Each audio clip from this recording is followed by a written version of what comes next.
우리 1절부터 6절까지 말씀 한 목소리로 합독하도록 하겠습니다. 여호와는 나의 목자시니 내게 부족함이 없으리로다. 그가 나를 푸른 풀밭에 누이시며 쉴만한 물가로 인도하시는도다. 내 영혼을 소생시키시고 자기 이름을 위하여 의의 길로 인도하시는도다. 내가 사망의 음침한 골짜기로 다닐지라도 해를 두려워하지 않을 것은 주께서 나와 함께 하심이라. 주의 지팡이와 막대기가 나를 안위하시나이다. 주께서 내 원수의 목전에서 내게 상을 차려주시고 기름을 내 머리에 부으셨으니 내 잔이 넘치나이다. 내 평생의 선하심과 인자하심이 반드시 나를 따르리니 내가 여호와의 집에 영원히 살리로다. 아멘. 오늘은 시편 23편 2절의 말씀을 중심으로 풀밭과 물가로 인도하는 나의 목자라는 제목으로 귀한 은혜를 함께 나누고자 합니다. 하나님을 믿는다라는 것은요, 관념이나 철학적인 개념이 아닙니다. 하나님을 믿는다라는 것은 관념이나 철학적인 개념이 아니라 하나님을 믿는다는 것은 실제로 내 삶 속에 하나님의 도우심을 체험하는 것이 하나님을 믿는다라는 것입니다. 다윗은 하나님의 돌보심을 평생 체험했던, 살아있었던, 간증이 있었던 사람입니다. 다윗은 하나님의 돌보심 그 자체를 어렸을 때부터, 목동으로 있을 때부터 느꼈습니다. 그는 어렸을 때 양을 치며 맹수들의 공격을 받았었죠. 그때마다 하나님의 돌보심의 간증들이 있었습니다. 체험이 있었다라는 것이에요.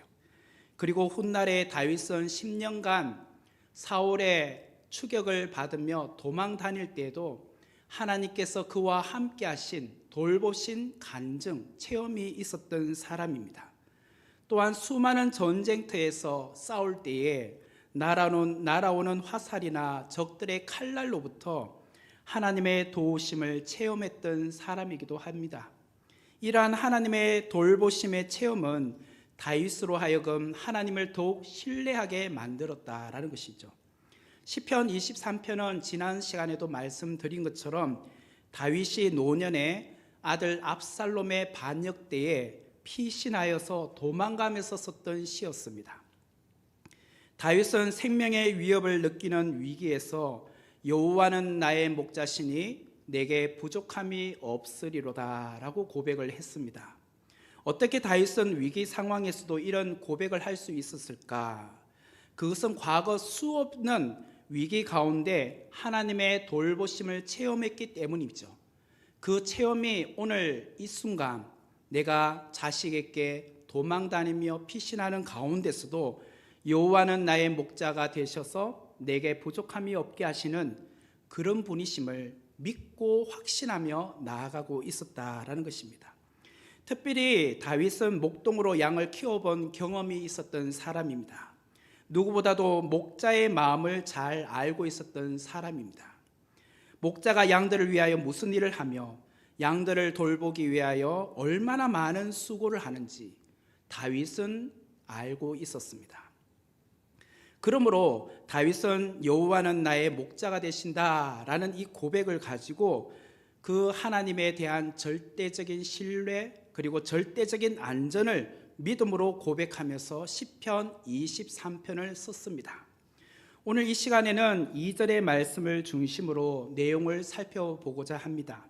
2절의 말씀을 다시 보시면 그가 나를 푸른 풀밭에 누이시며 쉴만한 물가로 인도하시는도다 라고 나오죠.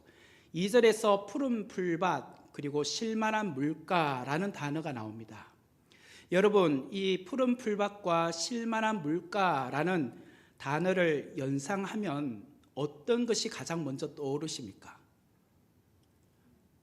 네? 스위스? 가보셨습니까? 정말 좀 가보고 말씀하세요.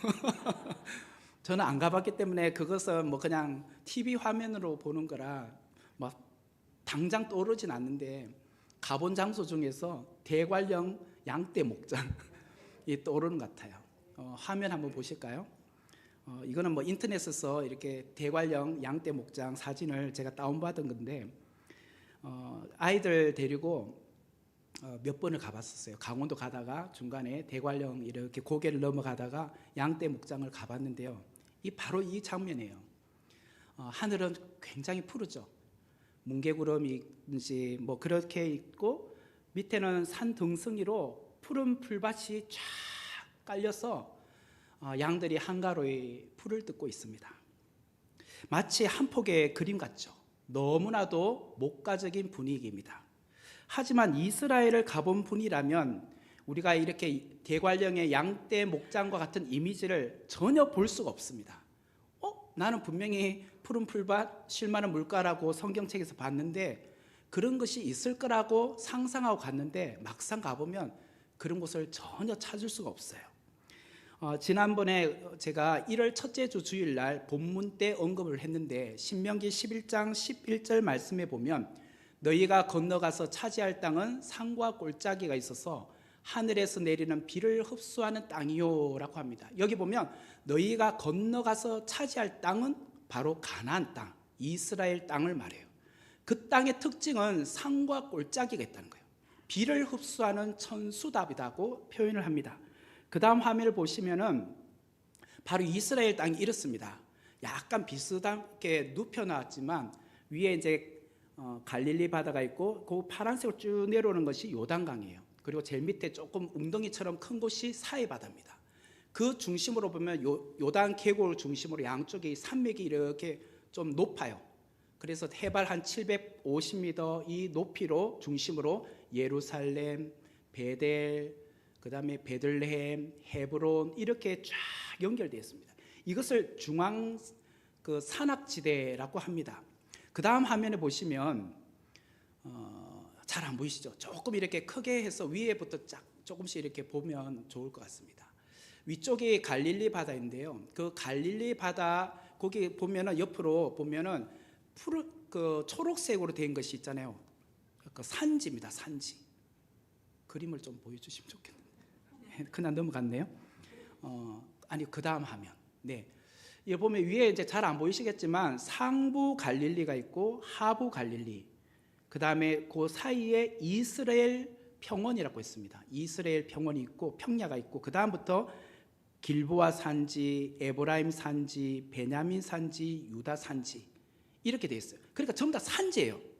중앙 이렇게 골짜기로 높은 산악지대라는 거예요. 이 산악지대에 예루살렘도 있고 헤브론도 있고 베델도 있고 이렇게 되어 있어요. 그러므로 이런 산악지대를 중심으로 되어 있는 이스라엘인데 그 해변가 쪽으로 보면은 서쪽으로 해변가인데 그쪽은 블레셋 평야가 있고 샤론 평야 이런 곳이 있어요.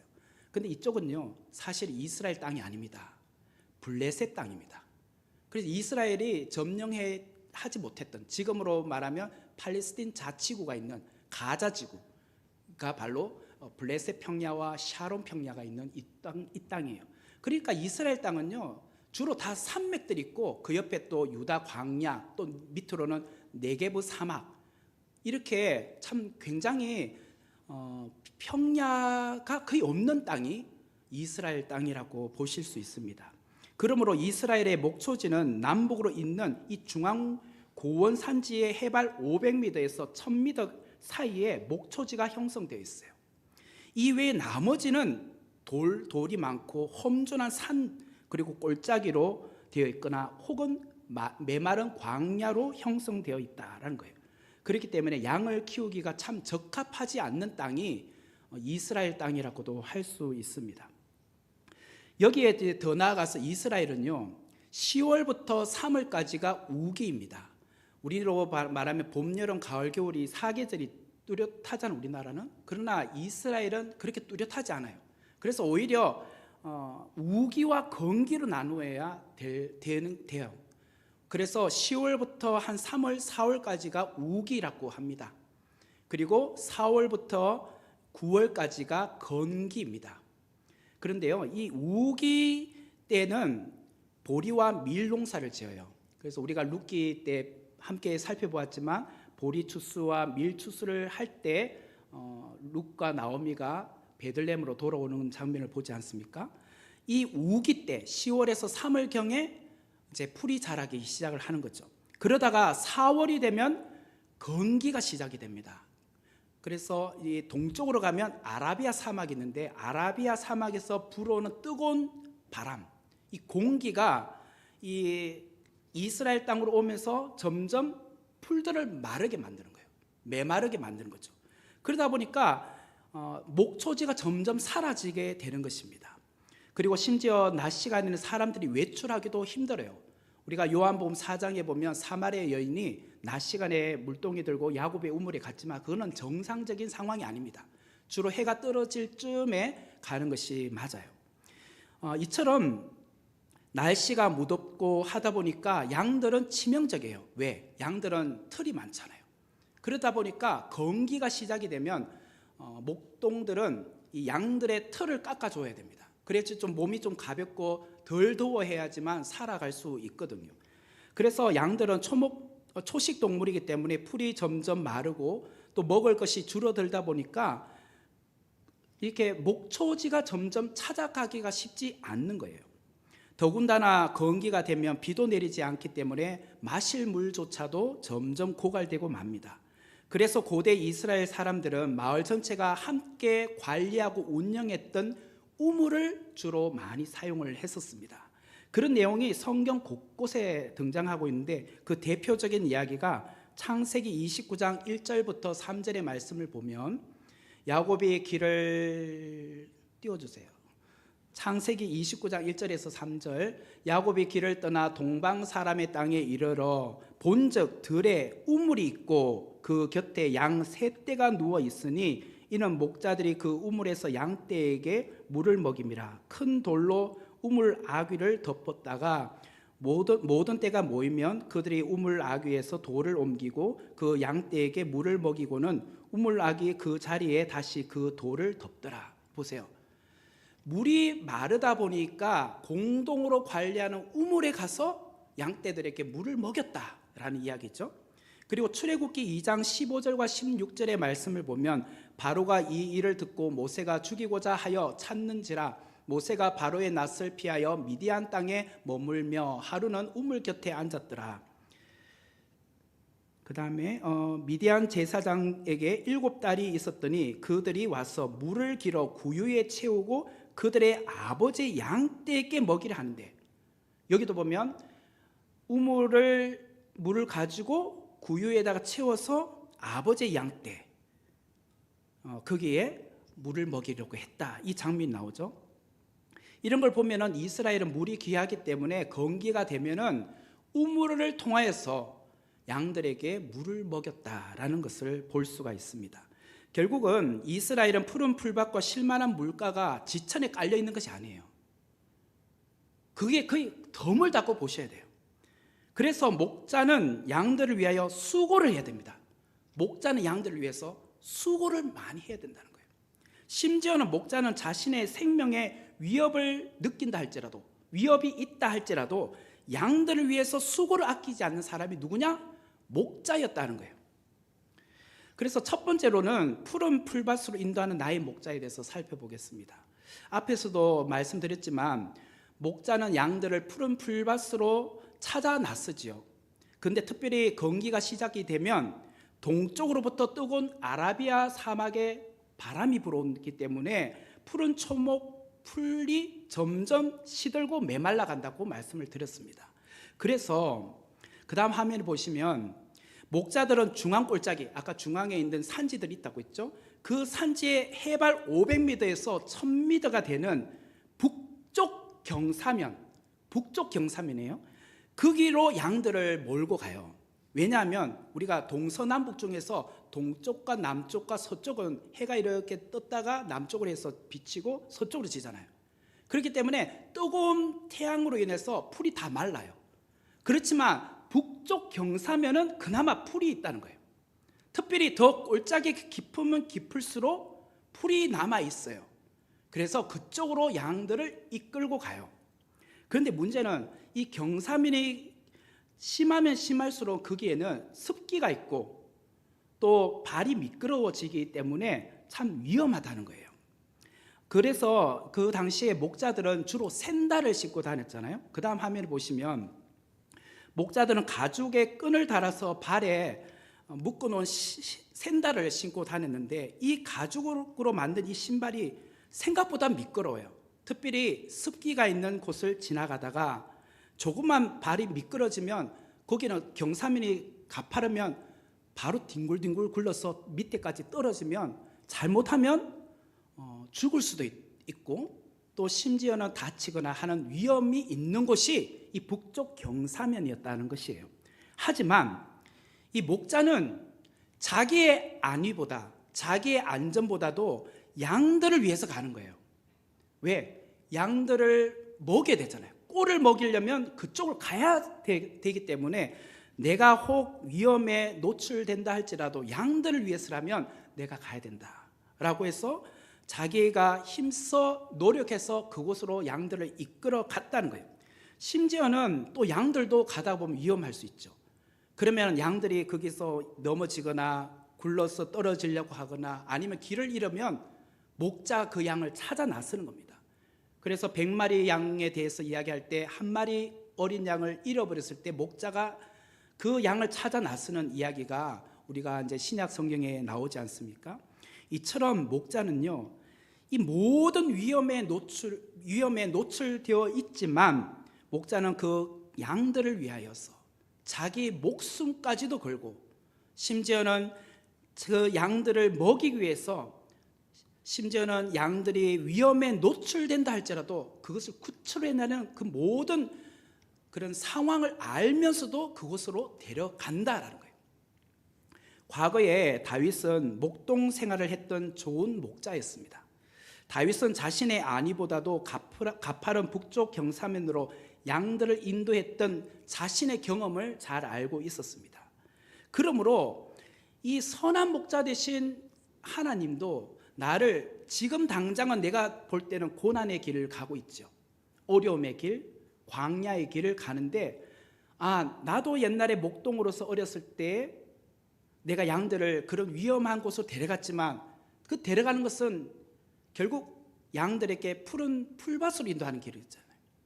그 고난의 길을 가지만 자기가 그 경험이 있기 때문에 믿었다는 거예요. 나를 그곳으로 인도하는 것은 나를 고난의 꼴짜기로 그냥 몰아넣기 위해서 하시는 것이 아니라 하나님께서 나를 푸른 풀밭으로 인도하는 잠시 오는 고난이다, 잠시 오는 고통이다, 아픔이다고 믿고 따라가게 되었다는 거예요. 그리고 푸른 풀밭을 얻기 위해서 목자는요 또 다른 수고를 합니다. 풀이 있는 들판이라 할지라도 양들이 매일 똑같은 장소에서 동일하게 풀을 뜯게 되면은 그 땅은 어떻게 될까요? 금방 메말라요. 그리고 풀이 다 이제 고갈되고 없어지기 때문에 더 이상 풀이 자랄 수 없잖아요.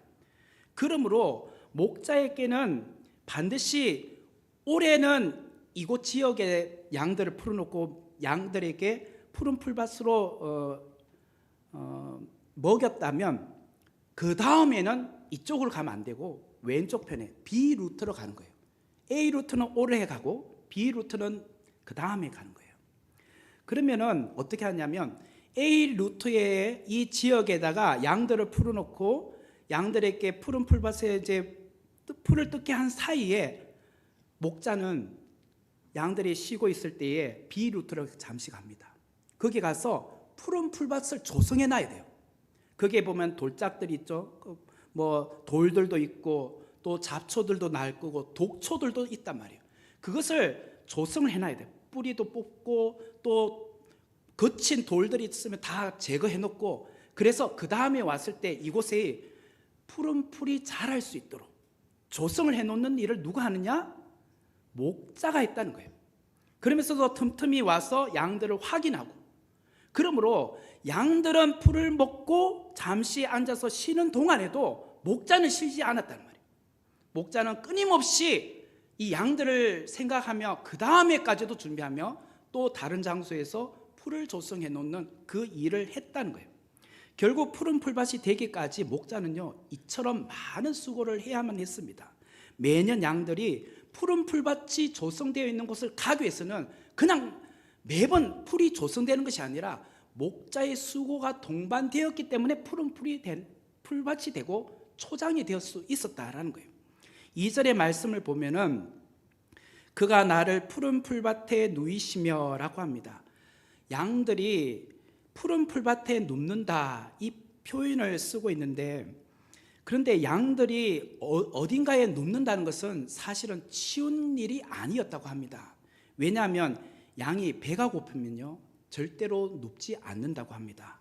아무리 목자가 양들을 위해서 그 거친 돌들을 다 제거해 놓고 해도 배가 고프니까 눕지 못하는 거예요. 배가 이렇게 채워져야 누울 수 있거든요.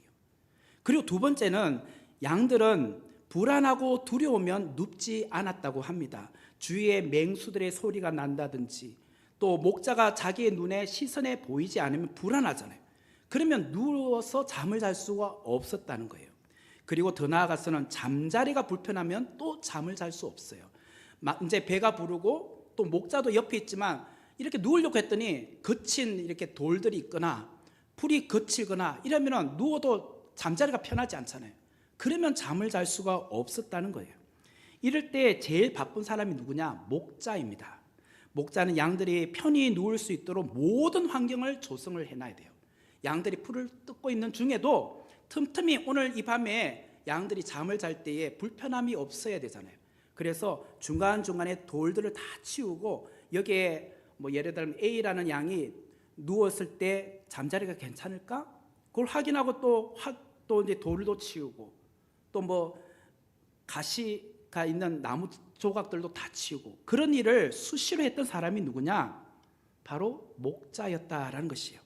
그렇게 하면서도 수시로 먹을 것을 제공해주고, 불안의 요소인 맹수들을 추격 온다면 그것을 다 내쫓아주고, 그래서 이 양들이 또 쉼을 갖는데 불편함이 없도록 노력했던 사람, 수고했던 사람이 목자였다라는 거예요.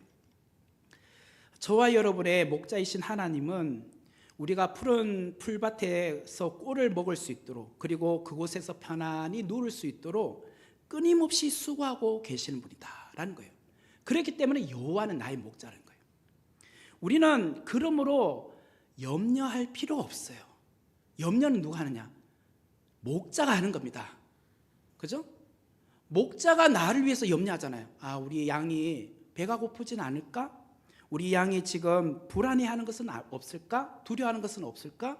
우리 양이 잠자기가 불편한 것은 없을까? 그 모든 것은 목자가 염려하는 것이지, 양은 그냥 잘 먹어주고 그냥 편히 잠을 자주면 되는 거예요.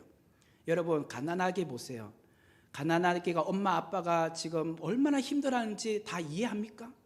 그냥 응애응애하고 먹을 거 달라고 소리 지르고 똥 싸고 그러면 되는 거예요. 그 엄마 아빠 그거 잘 먹이고 뭐 하는 거, 잠자리에 불편한 거 또 기저귀 갈아준 거는 엄마 몫이고 아빠 몫이지, 아이는 그냥 편안히 잘 자라주는 것이 되는 것이죠. 그래서 아이들은 염려할 필요가 없다는 거예요. 마찬가지로 양들은 염려할 필요가 없다는 것이죠.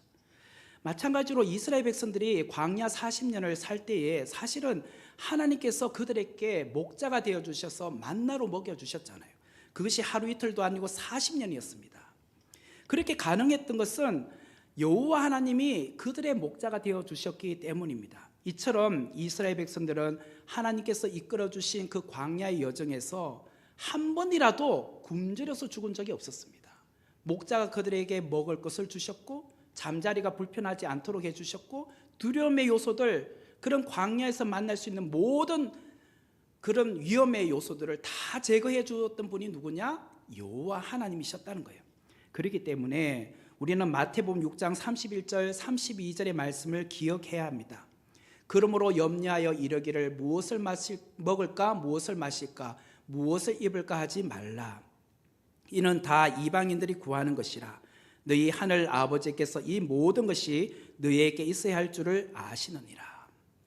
내 삶의 공급자 되시는 하나님, 그분이 나를 입히시고 먹이신다. 그러므로 내가 무엇을 먹을까, 무엇을 마실까, 무엇을 입을까 염려할 필요가 없다는 거예요. 왜냐하면 하나님이 책임져 주시기 때문에. 하나님이 염려하고 계시는데 왜 내가 염려하느냐는 거예요. 그런데 우리는 내가 자꾸 염려하잖아요.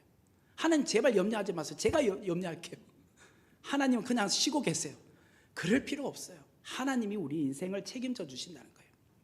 나는 하나님의 양이다. 하나님은 나의 목자가 되신다. 이거를 확실히 믿는다면 오늘 이제 염려하지 맙시다. 이제 오늘부터. 예. 하나님이 책임져 주십니다. 두 번째로 쉴만한 물가로 인도하는 나의 목자에 대해서 살펴보겠습니다. 앞에서도 언급을 했지만 이스라엘을 포함한 중동 지방은 1년 중에 거의 절반은 비가 전혀 내리지 않습니다. 이 기간을 건기라고 말씀을 드렸습니다. 우기에 비가 내려 강이 되었던 그 와디라는 곳이 건기가 시작되면 물이 이제 바싹 말라져서 그곳은 더 이상 물이 없어요. 그렇기 때문에 그곳은 길로 이제 조성이 됩니다. 그래서 건기가 시작되면 와디의 물은 마르고 곳곳에 때로는 좀 깊은 곳은 물 웅덩이가 생겨요. 그곳은 그나마 물이 조성되어 있습니다. 그런데 그 물 웅덩이로 목자가 양들을 이끌어 갑니다. 그런 물 웅덩이에 양들이 물을 마시기에는 좀 위험해요. 왜냐하면 이 깊이가 어느 정도인지 잘 모르잖아요.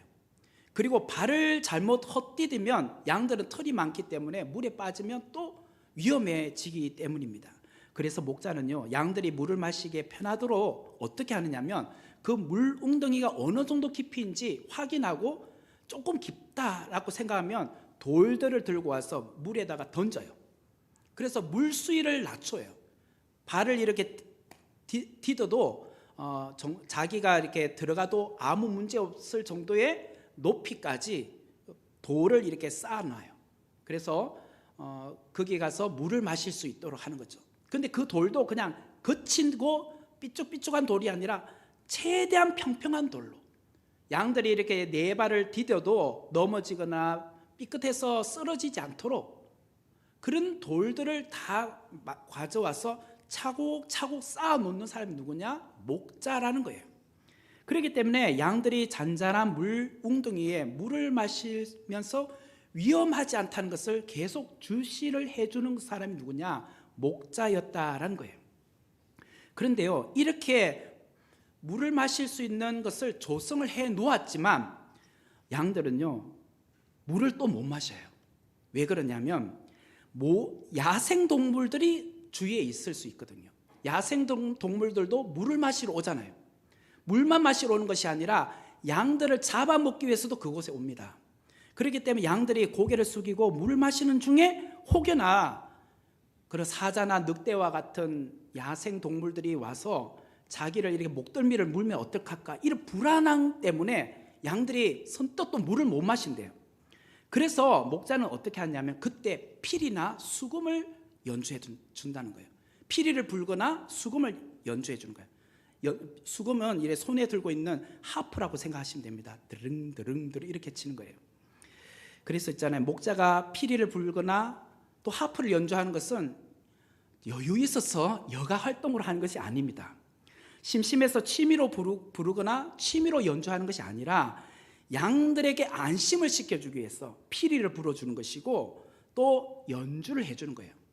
그러면서 내가 여기 있다, 안심하고 너희들 물 마셔, 이게 피리를 부른 거예요. 뿐만 아니라 양들을 위한 것뿐만 아니라 맹수들을 위함도 있어요. 내가 여기 있으니 너희들은 절대로 오지 마. 내 양들 내가 지키고 있으니 절대로 너희들은 엄습하면 안 돼. 이게 피리 부는 것이고 하프를 연주하는 것이라는 거예요. 여러분, 다윗이 하프를 잘 연주했던 거 아시죠? 수금을. 사무엘상에 보면 사울 왕이 그를 불러서 수금을 연주해 보라고 하잖아요. 그때 그 수금을 연주하고 있는 다윗에게 창을 던져서 죽이려고 했던 장면 여러분들 기억하실 겁니다. 보면은 다윗이 연주를 참 잘했었어요. 그 모든 연주가 언제 배우게 됐냐? 목동 시절 때 양들을 치면서 양들을 안심시키기 위해서 불렀던 필이었고, 그때 연주했던 것이 연습이 되어서 훈련이 되어서 이렇게 실력 있는 연주자가 된 거예요. 실력가가 된 거예요. 다 그런 이유가 있는 거예요. 양들은 이처럼 목자가 연주해주는 필이나 수금을 들으며 안심하고 물을 마실 수 있었다라고 합니다. 그러니까 이 모든 과정들을 보세요. 목자의 수고가 있었다는 거예요. 목자의 수고가 있었다. 세 번째로 보면은 그가 나를 이라는 단어에 대해서 살펴보겠습니다. 2절에 보니까 그가 나를 푸른 풀밭에 누이시며 쉴만한 물가로 인도하시는도다 라고 하면서 그가 나를 이라는 표현을 쓰고 있습니다. 여기서 그라는 것은 여호와 하나님, 나라는 것은 저와 여러분을 말하겠죠. 바로 여호와 하나님께서 저와 여러분을 위하여 지금 푸른 풀밭으로 인도하시고 쉴만한 물가로 인도하고 계셨다라는 것입니다. 우리에게로 이래 적용을 하면은 이런 거죠. 내가 혼자서 풀밭에 있거나 물가에 있는 것이 아니라 그가 나와 함께 있다는 거예요. 그가 나와 함께 있다. 이것이 굉장히 중요한 것입니다. 마치 목자가 양을 인도해 가듯이 여호와 하나님께서 나를 인도해 가신다면 어떻게 될까요? 절대 안전이고 절대 쉼이 된다라는 것이에요. 그가 나를 푸른 풀밭에 누이시면 그 장소는요 편안한 장소가 되는 것이고, 그가 나를 물가로 인도하시면 그곳은 정말 마실 수 있는 물이 된다는 거예요. 그러므로 하나님이 나를 인도하시면 부족함이 없어요. 왜? 그가 나를 인도하시기 때문에. 우리는 자꾸 좋은 환경, 좋은 곳에 있어야지만 내가 편안하고 안전하고 쉼을 누린다고 생각합니다. 그거는 잘못된 거예요. 아무리 내가 있는 곳이 열악한 환경이라 할지라도, 또 내가 있는 지금 상황이 정말 사망의 음침한 골짜기로 다니고 있다 할지라도 그가 나와 함께 있다면 안전한 거예요. 지금 다윗은 그것을 알고 있어요. 왜? 그가 어렸을 때 목동으로서 양들을 북쪽 그 비탈길로 인도해 갔잖아요. 내가 양들을 인도해 갔기 때문에 양들은 나를 믿고 따라오는 것입니다. 만약에 목자가 없으면 양들이 그 길을 가겠습니까? 그 위험한 길을 가겠습니까? 우리가 그 고난의 길을 가도 우리가 충분히 갈 수 있는 힘이 있는 것은, 용기가 있는 것은, 위로가 있는 것은 그가 나를 붙들고 계시기 때문에, 그가 나를 인도하고 가시기 때문에 그 고비만 넘으면 푸른 풀밭이 오는 거예요. 그 고비만 지나가면 쉴만한 물가가 보여지기 시작을 하는 거예요.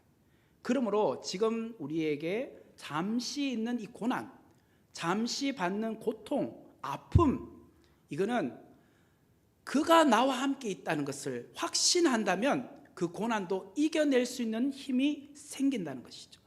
그러므로 내가 원하는 장소와 환경에 있기보다는 하나님이 나를 두시기를 원하는 풀밭, 하나님이 나를 이끌어 가시기를 원하는 물가로 함께 가는 것이 더 중요한 것입니다. 왜냐하면 하나님이 함께 계시지 않으면 그것이 아무리 궁궐이라 할지라도, 용산 대통령궁이라 할지라도 아무 의미가 없어요. 이것이 다윗이 고백한 신앙 고백이었어요. 그렇다면 오늘을 사는 저와 여러분에게 이런 믿음의 고백이 필요합니다. 하나님이 나와 함께 계시면 아무런 어려움이 없습니다. 그게는 기쁨과 만족과 절대적인 안전만 있을 뿐입니다. 하지만 하나님이 계시지 않는다면 그게는 아무 것이 충분히 갖추어져 있어도 나는 안전하지 않습니다. 모든 것의 가치는 하나님이 함께 계시느냐, 하나님이 나와 함께 하느냐가 가장 중요합니다. 하나님이 함께 하지 않는다면 시험거리가 되고 도둑이 침범하게 되고 외부의 공격을 받을 수밖에 없습니다. 하지만 비록 작은 것을 소유하고 있을지라도, 혹은 열악한 환경에 내가 거하고 있을지라도 하나님이 함께 하시면 부족함이 없는 내 인생이 될 것입니다. 이 땅의 모든 가치는 사물 그 자체를 바라보고 가치를 누리는 것이 아니라 하나님이 있느냐, 하나님이 없느냐, 그것을 두고 나의 가치가 높아지고 나의 가치가 낮아지는 것입니다. 이것을 고백한 사람이 누구냐? 다윗이었다는 거예요. 다윗은 하나님의 함께하심, 곧 임마누엘, 이것을 삶 속에서 경험했던 사람이에요. 이것을 어렸을 때는 목동으로서 경험했고, 그가 기름 부음 받아 왕으로서 이렇게 기름 부음 받고 나서 사울 왕의 추격을 받는 중에도 이것을 삶 속에서 매일 확신하고 경험했어요. 이것이 없었다면 멘붕 왔을 거 아닙니까? 아마 공황장애 오지 않았을까요? 아마 자살하지 않았을까요? 하나님이 나와 함께 하심, 그가 나를 붙들고 계심을 확신했기 때문에 사울의 그 위협, 아프게 하는 그 고통 안에서도 견딜 수 있는 힘이 있었던 거죠. 다윗은 그가 나를 인도하신다라고 고백을 합니다. 다윗이 중요하게 여겼던 것은 내가 푸른 풀밭에 있느냐, 물이 흐르는 물가에 있느냐가 중요한 것이 아니라 하나님이 나와 함께 하시면 되는 것입니다. 하나님이 공급자가 되시면 반드시 그 하나님이 나를 푸른 풀밭으로 인도하시고, 하나님이 나와 함께 하시면 그분은 반드시 나를 쉴만한 물가로 인도하시거든요. 그걸 믿고 있었던 사람이 다윗이었다는 거예요. 우리가 인생을 살면서 확인할 수 있는 중요한 것은 내가 어디 있느냐, 내가 어느 정도의 돈을 갖고 있느냐, 내가 어떤 위치에 있느냐가 중요한 것이 아닙니다. 하나님이 나와 함께 하느냐, 이게 더 중요한 거예요. 아무리 험준한 비탈길에 형성된 풀밭에 있다 할지라도 그곳에 하나님이 함께 하시면 사는 것입니다. 푸른 풀밭이란 거예요. 그러므로 하나님이 나의 목자 되심을 믿는다면 오늘 내 상황에 정말 힘들고 어려운 고비가 있을지라도 우리는 그 고비 안에서도 여호와가 나의 목자가 되신다, 그걸 믿고 달려갈 수 있는 거예요.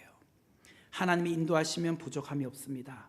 하나님이 나의 목자가 되어 내게는 부족함이 없습니다. 그러므로 그 하나님이 나를 푸른 풀밭으로 쉴만한 물가로 인도하실 줄 나는 믿습니다. 그가 하나님이 나를, 내 인생을 인도하고 계시는군요. 그분이 나를 푸른 풀밭과 쉴만한 물가로 인도하는 나의 목자이셨군요. 그 하나님을 오늘 우리가 고백합시다. 그 하나님을 또 한 주간도 믿고 따라갑시다. 그 하나님은 우리를 반드시 푸른 풀밭과 쉴만한 물가로 인도하십니다. 같이 기도하도록 하겠습니다. 은혜로우신 하나님 감사합니다. 오늘 이 주신 말씀 저희들이 믿고 고백을 합니다. 하나님의 인도하심을 받아서 만족하고 하나님이 나와 함께 하시기에 기쁘고 행복한 삶을 살기를 원합니다. 주님은 환난 가운데서도 나를 푸른 풀밭으로 쉴만한 물가로 인도하시는 줄 믿습니다. 그 하나님을 한 주간도 내 마음에 모심으로 이 땅을 승리하며 나가게 하여 주옵소서. 예수님의 이름으로 기도하옵나이다. 아멘.